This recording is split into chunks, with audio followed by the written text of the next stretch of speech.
Artıq valideynlər də bilirlər ki, cinsi inkişaf, yəni hormonal inkişaf bitəndən sonra uşaqların boyu dayanır. İstər qızlarda, istər oğlanlarda.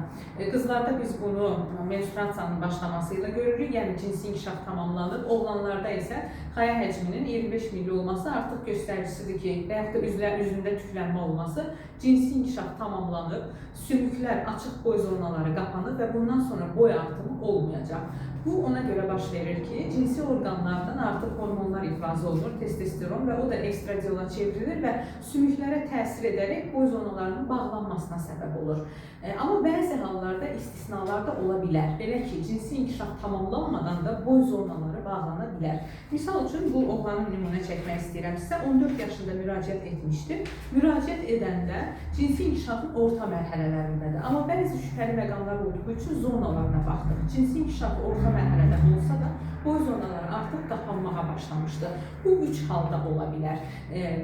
Bu əsas etibarilə uşaqda piylənmə varsa, çünki piy qatı əlavə qadın hormonu ifraz edir, boy zonasının bağlanmağına səbəb olur. Digər səbəb ola bilər, böyrəüstü vəzlər aşırı miqdarda hormon ifraz edirsə, cinsi inkişafdan kənar mexanizmlə boy zonaları vaxtından əvvəl bağlana bilər. Və üçüncü halda isə adətən ailəvi boy geriliklərində bu növlə rastlaşırıq. Uşağın boy zonaları, hormonlar normal ifraz olunsa da, zonalar o hormonlara həssas olur. Yəni az miqdarda hormon ifraz olunsa da, boy zonaları, sümüklər onu aşırı miqdarda qəbul edir və vaxtından qabaq bağlanmış olur. Ona görə də əziz valideynlər, boy geriliyi varsa, vaxtında müraciət edin, zaman, vaxt, hələ vaxtda var, 16 yaşında bağlanar, 18 yaşında bağlanar kimi fikirlərlə uşaqları ləngitməyin.